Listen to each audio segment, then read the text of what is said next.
सारे के सारे बलात्कारी भ्रष्टाचारी बीजेपी में बैठे हुए। विकसित हो गया देश। विकसित भारत नहीं, भारत का नाश है। बीजेपी सरकार इतनी झूठी निकम्मी है, ये समझौता करने के बावजूद भी लागू नहीं करती। एक आदमी का शासन होकर खड़ा हो गया जो चंद उद्योगपतियों के लिए काम कर रहा है। मंदिर कभी रोजगार पैदा नहीं करता है। पैडिया में बैठ के भीख तो मांगी जा इसके, मंदिर रोजगार पैदा नहीं करता। मंदिर एक आस्था का विषय है। मैं परमात्मा को मानूंगा, हनुमान को मानूंगा, किसी को मानूंगा, मेरा विषय है। आप कौन होते हैं बताने वाले? वहां सरकारी स्कूल में मात्र दलिया दिया जाता है, शिक्षा नहीं दी जाती। डॉक्टर भीमराव अंबेडकर जी ने साफ कहा था, शिक्षा श्रेणी का दूध है, जिसके शरीर में जाएगी वो बोलेगा। छोटे बच्चों को तो दलिया ड्रेस के नाम पर के पंगु बना दो, बड़ों को 5 किलो अनाज पे पंगु बना दो, ये वर्ग बोलेगा नहीं। लाभार्थी वर्ग के नाम से इनका वोट ले लो और इन सब का खून चूस के चंद उद्योगपतियों को सर्वोसर्वा बना दो। और आधे घंटे में किसान आत्महत्या करता है, 27 मिनट में मजदूर आत्महत्या करता है, 15 मिनट में बेरोजगार आत्महत्या करता है। कि हमें बीजेपी सरकार की भीख नहीं चाहिए। 5-5 किलो दाने दे करके हमारा जमीर खत्म जो करना चाह रही है। राम ने बीजेपी जेजेपी की जड़ पाड़ के दिखा देंगे बोर्ड के जामन को और इनकी कोठी बंगले नहीं मांग रहे। हम ये कह रहे हैं करने को काम दे दो, पूरी साल 600 रुपए दिहाड़ी दे दो। किसानों की मांग, मजदूरों की मांग अलग अलग न हो, ये हमारा एक प्रयास चल रहा है। मजदूर अब जाग चुका है। 22,97,380 मजदूर हैं हमारे हरियाणा में। नमस्कार, इसमें आसिफ ब्लॉक के अंदर मौजूद हैं और ये साल खत्म होने को है, नया साल आ जाएगा और नया साल की उम्मीद करते हैं कि इस साल में जितने भी धरने सरकार के विपक्ष में चले हैं, अगली साल में धरने न हो। सरकार भी कहीं न कहीं फैसले अच्छे ले रही है। जहां जहां पर धरने हो रहे हैं उनको संतुष्ट करके धरनों को समाप्त किया जाता है। जैसे पीछे आशा वर्करों का देखा है, अभी डाक विभाग के कर्मचारियों ने भी धरना दिया है, मनरेगा के मजदूरों ने धरना दे दिया है। इनकी मुख्य मांग है कि 1 साल में उनको पूरा काम मिलना चाहिए, 600 रुपए दिहाड़ी मिलनी चाहिए और मेडिकल किट भी मुहैया करवानी चाहिए उसी जगह पर जहां पर ये काम कर रहे हैं। झंडा लगा रखा, एक साइड में सर छोटू राम जो किसान मसीहा को आते हैं, दूसरी साइड में डॉक्टर भीमराव अंबेडकर जी का फोटो है और किसान नेताओं ने अपना समर्थन दिया है। हालांकि जब जब भी किसान नेताओं ने आंदोलन में अपना समर्थन दिया है, वो आंदोलन बड़ा हाई लेवल पर होता है। और आज आसिफ ब्लॉक में जो किसान नेता और खापे को प्रधान यहाँ पर पहुंचे हैं, क्या कारण रहा है कि इस छोटे से धरने को किसान नेताओं की जरूरत पड़ी है? आज शुरुआत करते हैं धर्मपाल जी से। सर, क्यों लगा रखा धरना, क्या मांग आपकी? ये 80 सेकंड ब्लॉक के जो मनरेगा के कर्मचारी हैं, मजदूर हैं, उन साथियों ने अपनी मांगों के लिए धरना लगाया, प्रदर्शन किया और मेमोरेंडम दिया। हमारी भारतीय किसान मजदूर यूनियन, जिसका जिला अध्यक्ष हूं मैं, उसने इन सारी मांगों का समर्थन देते हुए और ये प्रस्ताव पास कर दिया कि किसान और मजदूर आने वाले समय में एक झंडे के नीचे लड़ेगा। वो झंडा होगा भारतीय किसान मजदूर यूनियन का। सर, आपने ज्ञापन दे दिया है, क्या क्या मुख्य मांग रही है आपकी, किस चीज को लेकर आपने ज्ञापन दिया? असल आज हमने अखिल भारतीय मनरेगा सहयोग मंच की ओर से पूरे हरियाणा में वीडियो ब्लॉक का घेराव किया है, प्रदर्शन किया है, धरने दिए हैं और ज्ञापन दिया है। हम ये कहना चाहते हैं कि 15 सितंबर 2022 को हम सीएम आवास पे गए थे। हमने सीएम आवास का घेराव किया था करनाल में। सीएम साहब ने हमारे को एक चिट्ठी दी थी कि दुबई से आते ही आपके साथ बैठ के बातचीत करेंगे। हमने पूरा 1 साल 12 दिन इंतजार किया। उसके बाद दोबारा से हमने सीएम आवास के ऊपर गए, उस चिट्ठी का अध्ययन किया, सीएम साहब का वो प्रतिमा को भी हमने वहाँ जलाया उस चिट्ठी के साथ।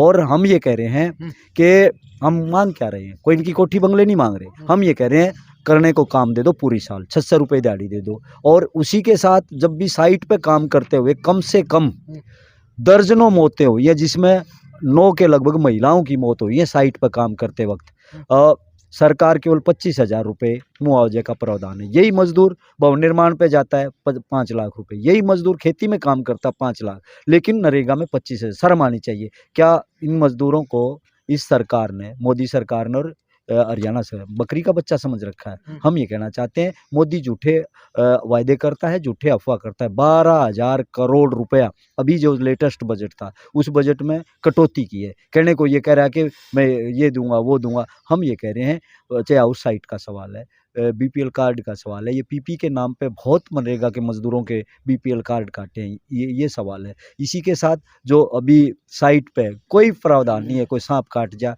मतलब पट्टी बांधने के लिए भी दवाई ने ना शेड की कोई मतलब छाया के लिए कोई व्यवस्था है। और हम ये कहना चाहते हैं पशु शेड के लिए भी सरकार पैसा नहीं दे रही है। तो इन तमाम मुद्दों को लेके हमने 90 के 90 विधायकों को ज्ञापन दिए, किसी भी विधायक ने एक सिंगल आवाज नहीं उठाई। एक मंत्री तो निकाय मंत्री, हमने कहा मंत्री साहब इस पर रिसीविंग दे, ले तो कानून में उलझा हुआ है वो बड़े मंत्री ने। हमने कहा मंत्री जी हम रिसीविंग मांग रहे हैं, हम आपको दे रहे हैं, उनका आना आप लोगों के बीच में। तो ये इनकी भाषा है, जिनको ये नहीं पता कि नरेगा में कौन लोग कैसे काम करते हैं, कैसे जीवन चलता है। इसी के साथ जो स्कूल हैं, शिक्षा से तो हम दूर भगा दिए।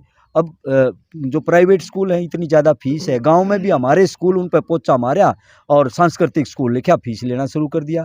तो हम ये कह रहे हैं मजदूर अब जाग चुका है। 22,97,380 मजदूर हैं हम हरियाणा में, और हमारे चाहने वाले किसान सबको जोड़ लें तीसरा हिस्सा का हरियाणा हमारा। हम ये कह रहे हैं 2024 में यदि सरकार अभी हमारी बात नहीं सुनती, हम निश्चित तौर पे पूरे देश में 43 करोड़ लोग हैं और सभी को हम इकट्ठा कर रहे हैं। राम ने बीजेपी जेजेपी की जड़ पाड़ के दिखा देंगे, बोर्ड के जामन कुंडा। सुरेश कोथ जी, इस सरकार की पॉलिसी को, इस सरकार की नीति को आपसे ज्यादा इस धरने पर कोई नहीं जानता, क्योंकि 13 महीने बॉर्डर पर चट्टानों की तरह आगे अड़े रहे, किसान शहीद हुए, उनकी वर्षोत्सव मनाई गई, किसानों के नाम पर राजनीति हुई। तो आज यहाँ धरने पर पहुंचे हैं सरकार की पॉलिसी और नीति के बारे में। देखिए, आज ये हमारा मजदूरों की मांगों को उभारने का एक आंदोलन था। किसानों की मांग, मजदूरों की मांग अलग अलग न हो, ये हमारा एक प्रयास चल रहा है।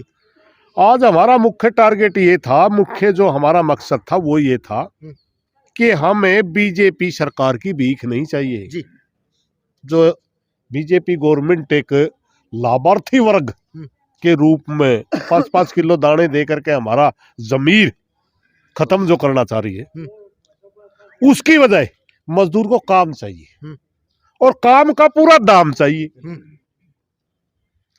आप घर बैठे अनाज नहीं चाहते, मजदूर चाहते हैं मेरे को हर रोज काम दे दो भाई, और जो मैं काम करके आऊं मेरे को पसीना सूखने से पहले 600 रुपए मेरी मजदूरी दे दो। बताओ ये कौन सी गलत बात तो नहीं। दूसरी हमारी बात ये थी, जो शिक्षा नीति आप लेके आ रहे हैं, उस शिक्षा नीति के तहत आप मजदूर और किसान के बच्चों को एक अनपढ़ की कैटेगरी में आप धकेल रहे हो। वहां सरकारी स्कूल में मात्र दलिया दिया जाता है, मात्र कुछ बुक दी जाती, मात्र कोई छोटा मोटा या ड्रेस वगैरह दी जाती, शिक्षा नहीं दी जाती। हमने ड्रेस देने के लिए, दलिया खाने के लिए बच्चे नहीं भेजते, वहां शिक्षा के लिए भेजते, वो दी नहीं जाती। क्योंकि शिक्षा वो चीज है जिसके घर में जाएगी उसी का विकास करेगी, जिसके दिमाग में जाएगी उसके दिमाग का विकास करेगी।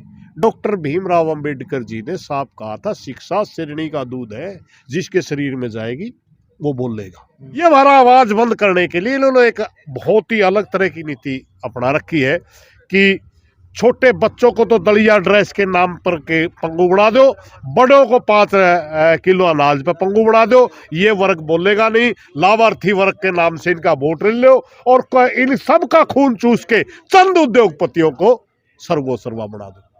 पूरे भारतवर्ष के अंदर किसान और मजदूर का 12 लाख करोड़ रुपए कर्ज है, और फिर जब तक मोदी गवर्नमेंट आई है 8-9 साल में ही 15 लाख करोड़ का मात्र कुछ उद्योगपतियों का राइट ऑफ यानी माफ कर दिया गया। हमारे हर आधे घंटे के 32 किसान हर रोज आत्महत्या करते हैं, हर आधे घंटे में किसान आत्महत्या करता है, 27 मिनट में मजदूर आत्महत्या करता है, 15 मिनट में बेरोजगार आत्महत्या करता है। इतना बुरा हाल है इस देश का। और ये पता नहीं कि विश्व गुरु पता नहीं के सपने दिखा करके लोगों को मूर्ख बना करके वोट ले रहे हैं। इसलिए हमने एक फैसला लिया है कि मजदूरों की आवाज उठाएंगे, किसानों की आवाज उठाएंगे, बेरोजगारों की आवाज उठाएंगे और सब मिलके लड़ेंगे और पूरी जनता के सामने इनकी पॉलिसी को नंगा करके, जो वोट के टाइम ये हिंदू मुस्लिम का नारा ला करके वोट लेते हैं वो नहीं चलेगा। अब की बार हम चाहते हैं 24 में वोट का अगर कोई नारा हो तो रोजगार हो, मजदूर की समस्या हो, किसान की समस्या हो, उनके ऊपर वोट पड़े। जाति और धर्म पे वोट ना। ठीक है प्रधान जी, अभी 3 स्टेटों में जिस तरह से बीजेपी की प्रचंड जीत हुई है, अगर इतना ही वर्ग दुखी है फिर इतना वोट बैंक कैसे मिल पा रहा है? 2 चीज हमने देखी भाई जी। हम देश की जनता से एक सवाल पूछते हैं, आप मेरे से सवाल पूछते हैं जी। या तो मोदी जी बेईमानी से जीतता है तब भी लोकतंत्र खतरे में, संविधान खतरे में, या देश की जनता गुलामी स्वीकार करगी तब भी देश खतरे में है, संविधान खतरे में। देश की मुख्य जो आमदनी उसके ऊपर पहला हक गरीब का, मगर यहां उल्टा हो रहा है, देश की प्रॉपर्टी के ऊपर पहला हक अडानी अंबानी का हो रहा है भाई। इसलिए 3 राज्यों की जीत की जहां तक बात है, हम तो आशा करते हैं वो जीत इनके लिए अभिशाप बनेगी, क्योंकि इनका घमंड बहुत ऊंचा जा लिया, और बहुत ऊंचा घमंड जाने के बाद इन्होंने बीजेपी का नेता भी नहीं बोल सकता यार हमारी तो, और दूसरा आदमी की तो, उनका पूरी तरह आज देश के अंदर लोकतंत्र नहीं है, एक आदमी का शासन होकर खड़ा हो गया जो चंद उद्योगपतियों के लिए काम कर रहा है। तानाशाही पूरी तरह लागू होगी, और हम तानाशाही के खिलाफ लड़ने वाले लोग हैं। 2 ही वर्ग हैं इसमें, एक तो तानाशाह के हक वाले और एक है तानाशाह के खिलाफ वाले। हम खिलाफ वाले लोगों में हैं और आखिरी सांस तक लड़ेंगे। 3 राज्यों की के इसे 10-12 स्टेटों में आ रहे हैं तो, मगर एक दिन ऐसा भी होगा इनको पूछने वाला नहीं मिला। एक जमाने में इंदिरा गांधी का और अब इसी तरह था। ठीक है, आप ग्राउंड से चलते हैं सर। ग्राउंड में अभी लोगों से आपने चर्चा की होगी, जिस तरह से सरकार पहले जनसंवाद लेके आई, अभी विकसित भारत संकल्प यात्रा निकाल रही है, फायदा कितना मिल रहा है सरकार? अरे न्यू तो बता दो विकसित हो गया किसका है?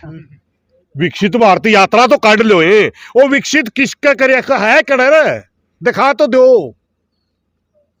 हमारी पहलवान बेटियों की वो दुर्गति दिल्ली के अंदर करी, उनके इज्जत के ऊपर हमला किया, वो सांसद बीजेपी में बैठे हैं, कुलदीप सेंगर बीजेपी में बैठे हैं, संदीप सिंह हरियाणा का मंत्री उसमें बैठे हैं, सारे के सारे बलात्कारी भ्रष्टाचारी बीजेपी में बैठे हुए। विकसित हो गया देश, बस इतना ही विकसित हो गया, गंदे काम करने विकसित हो गया।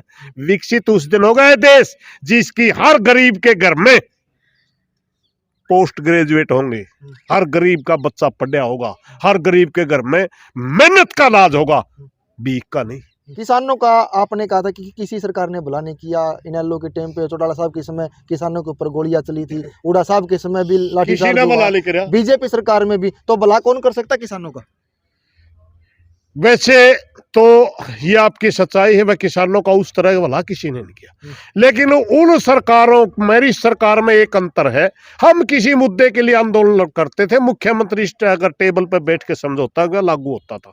बीजेपी सरकार इतनी झूठी निकम्मी है, ये समझौता करने के बावजूद भी लागू नहीं करती। एक तो ये फर्क है। दूसरी बात है, इन्होंने तो एक मामला कर रखा, अभी एक खेल वो यात्रा काट रखी है, तो संकल्प सिंपल एक यात्रा वो काट रहे हैं मंदिर वाली। हम हिंदू हैं भाई, मानना है मंदिर ने, लेकिन तेरे तरीके थोड़े मानांगे, महाराज जिस तरीके से मानना हमें उस तरीके से मानांगे। मंदिर कभी रोजगार पैदा नहीं करता है, पैडिया में बैठ के भीख तो मांगी जा इसके, मंदिर रोजगार पैदा नहीं करता। मंदिर एक आस्था का विषय है, मैं परमात्मा को मानूंगा, हनुमान को मानूंगा, किसी को मानूंगा, मेरा विषय है। आप कौन होते हैं बताने वाले? रोजगार पैदा इंडस्ट्रियां करती हैं, रोजगार पैदा आपका ये जो स्कीम है ना मनरेगा, ये सिर्फ रोजगार के लिए दी थी कि सबको काम मिलेगा। और जिस मौके ये देश में मनरेगा नहीं थी, मजदूरों का बहुत बुरा हाल था। मनरेगा स्कीम आई और सभी मजदूरों के हाथ में पैसा गया, देश की जीडीपी बहुत ऊंचे चली गई थी।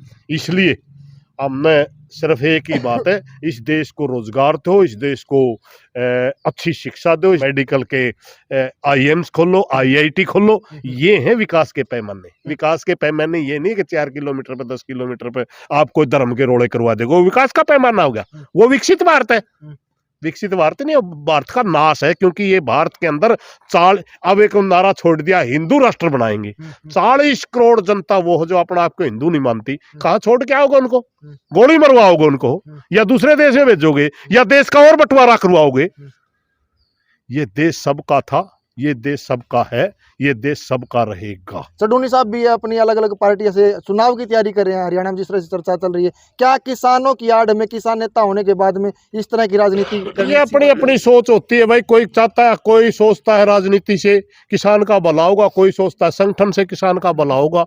अब जिस हिसाब से भी हम तो एक बात कहो, हाँ भाई, भला एकता से होगा। जातिवाद में, धर्म में ना उलझ करके सारा भाईचारा अपने अधिकारों के लिए अगर लड़ेगा तो भला होगा। ये मेरी सोच है, वो उनकी सोच है। कांग्रेस का एक बड़ा नारा है सर, जो किसान आंदोलन में शहीद हुए थे उन किसानों को, हर किसानों को एक एक सरकारी नौकरी दी, या क्या इस तरह की मुहिम जो कांग्रेस सरकार ने चलाई है, या केवल वोट हड़पने के लिए? हरियाणा की कांग्रेस में भी 25 गोलियां दम रहे थे यार।